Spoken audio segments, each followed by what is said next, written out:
নমস্কার, আমি আপনার জ্যোতিষ বন্ধু সৌমিক। আজকে এই জ্যোতিষ চর্চায় আপনাদের সবাইকে স্বাগত জানাই। আজকে যে বিষয় নিয়ে আলোচনা করব, আপনারা যারা মীন রাশির জাতক এবং জাতিকা কী ফল প্রাপ্ত করতে পারবেন এই 2025-এ বৃহস্পতি, শনি, রাহু, কেতু এই গ্রহগুলো থেকে, সেই বিষয় নিয়ে আজকে এই ভিডিওতে ডিটেলে আলোচনা করব। তো এবার আসুন আলোচনায় আসা যাক।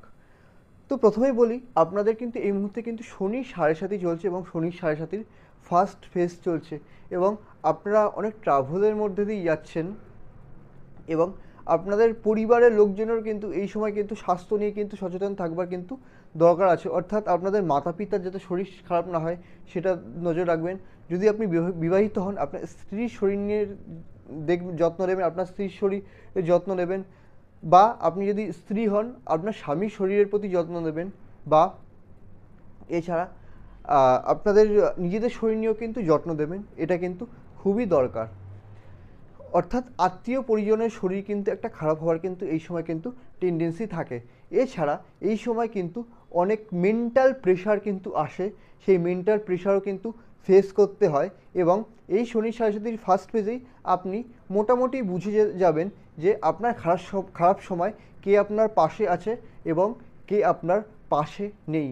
এটা কিন্তু মানুষের জীবনে বোঝা কিন্তু খুবই দরকার যে কে আসল বন্ধু, কে দুঃখের দিনে পাশে আছে, কষ্টের দিনে পাশে আছে, সেটা কিন্তু এই শনি 7.5 ফার্স্ট ফেজে কিন্তু বোঝা যায়।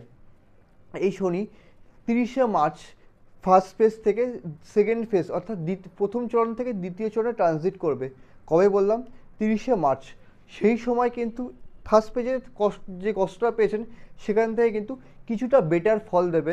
অর্থাৎ জন্মছকে শনি যদি ভালো থাকে তাহলে হতেই পারে যে আপনার শরীর চট করে খারাপ হলো না, সেই টেন্ডেন্সিটা কিন্তু রয়েছে। কিন্তু হ্যাঁ, আমি তখনও বলবো যে আপনার যে নিকট আত্মীয় বা এবং বাবা মা, এদের শরীর দিয়ে কিন্তু তখনও কিন্তু নজর দেবেন, দেখবেন শরীর যাতে খারাপ যাতে না হয়। শনি সেকেন্ড ফেজে কিন্তু আপনাকে কিন্তু স্ট্রাগল দেবে, মেন্টাল প্রেশার দেবে এবং নতুন রাস্তা দেখাবে সেকেন্ড ফেজে। কবে বললাম? 30শে মার্চের পরে। শনি কিন্তু সারা বছর কিন্তু 30শে মার্চের পরে সারা বছর কিন্তু সেকেন্ড ফেজেই কিন্তু থাকবে। তো আপনাকে নতুন রাস্তা দেখাবে শনি, যে কোন পথে আপনি এগোতে পারেন। তার জন্য কিন্তু অনেক স্ট্রাগল করতে হবে, শনি কিন্তু স্ট্রাগল দেবে। তো এটা কিন্তু জীবনে কিন্তু খুবই দরকার। জীবন যদি ইজি হয়, সব সময় যদি ইজি হয়, তাহলে জীবনটায় কিন্তু এনজয় করা কিন্তু যায় না। কিন্তু এই স্ট্রাগলের পরে আপনি যদি একটা যদি ভালো মোমেন্ট পান বা ভালো ধরুন কর্ম বলুন বা ভালো মুহূর্ত বলুন সেটা পান, সেটা কিন্তু আপনি কিন্তু এনজয় করতে পারবেন। তো এই শনি আবার সপ্তম দৃষ্টি দেবে 7th হাউসে। অর্থাৎ জন্মছকে শনির প্লেসমেন্ট যদি ভালো থাকে তাহলে তো ঠিক আছে, কিন্তু জন্মছকে শনি যদি পীড়িত হয় তাহলে কিন্তু স্বামী স্ত্রীর ভেতরে কিন্তু সমস্যা আসতে পারে, সাংসারিক জীবনে কিন্তু সমস্যা আসতে পারে। শনি দৃষ্টি দেবে, দশম দৃষ্টি দেবে কর্মের ক্ষেত্রে। অর্থাৎ কর্মে কিন্তু স্ট্রাগল আসবার কিন্তু সম্ভাবনা রয়েছে। কবে বললাম? 30শে মার্চের পরে যদি জন্মছকে শনি পীড়িত থাকে তাহলে। এরপর আসি বৃহস্পতির বিষয়। আপনাদের যারা মীন রাশির জাতক জাতিকা, তাদের কিন্তু বৃহস্পতি কিন্তু একটি প্রিয় গ্রহ, একটি বৃহস্পতি কিন্তু শুভ গ্রহ মীন রাশির ক্ষেত্রে। তো এই মুহূর্তে বৃহস্পতি 4th হাউসে আছে, অর্থাৎ এই মুহূর্তে বৃহস্পতি 3rd হাউসে আছে। অর্থাৎ আপনার সাথে আপনার ছোটো ভাইয়ের সম্পর্ক কিন্তু ভালো থাকবার কিন্তু বিশেষ সম্ভাবনা রয়েছে। এছাড়া ধরুন পরিশ্রম করার ক্ষমতা কিন্তু এই সময় কিন্তু বেশ ভালো মাত্রায় কিন্তু আপনার ভেতরে কিন্তু রয়েছে। এই বৃহস্পতি পঞ্চম দৃষ্টি দেবে সপ্তম ঘরে। কবে কতদিন অবধি? এই 15th of May অবধি বৃহস্পতি যতদিন তৃতীয় ঘরে থাকবে ততদিন পর্যন্ত কিন্তু সপ্তম দৃষ্টি দিচ্ছে, পঞ্চম দৃষ্টি হচ্ছে সপ্তম ঘরে। অর্থাৎ আপনার স্বামী স্ত্রীর ভেতরে কিন্তু সম্পর্ক কিন্তু বেশ ভালো থাকবে, তেমন সমস্যা কিন্তু দেখতে পাচ্ছি না। ধার্মিক যাত্রা হওয়ার কিন্তু সম্ভাবনা রয়েছে। কি বললাম? জন্মছকে বৃহস্পতির প্লেসমেন্টটা কিন্তু খুবই গুরুত্বপূর্ণ। বৃহস্পতি অষ্টম ঘরে অর্থাৎ রিসার্চের ঘরে, যারা আপনারা রিসার্চ নিয়ে পড়াশোনা করছেন তাদের ক্ষেত্রে কিন্তু সময়টা কিন্তু বেশ ভালো যাবে। কবে বললাম? 15th of May পরে আমি কিন্তু এই প্রেডিকশনগুলো কিন্তু করছি। এছাড়া বৃহস্পতি কর্মের ঘরে দৃষ্টি দেবে। শনি ধরুন জন্মছকে শনি খারাপ, বৃহস্পতি ভালো। কি হবে কর্ম? কর্মের ঘরে তো শনিও দৃষ্টি দেবে, কর্মের ঘরে তো বৃহস্পতিও দৃষ্টি দেবে, তাহলে কি হতে পারে কর্ম?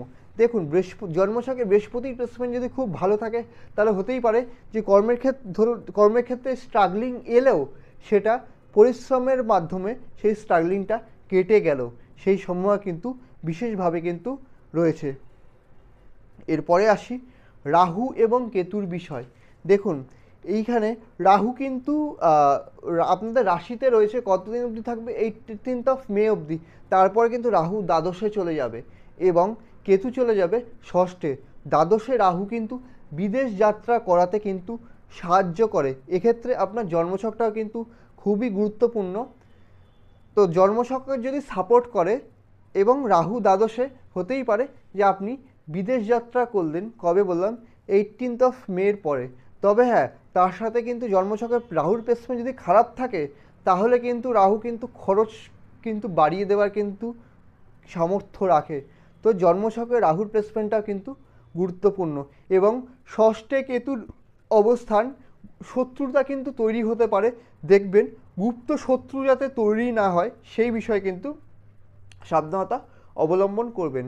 কবে বললাম? 18th মের পরে আমি এটা কিন্তু বলছি। তো ভিডিওটা কেমন লাগলে জানান, ভালো লাগলে চ্যানেলটা সাবস্ক্রাইব করুন, ভিডিওটা লাইক করুন এবং শেয়ার করুন। একটা বিষয় বলি, জন্মছক ভেদে ফলের পার্থক্য কিন্তু ঘটতেই পারে, তার কারণ সবার জন্মছক তত্ত্ব সমান হয় না। ভিডিও দেখার জন্য ধন্যবাদ।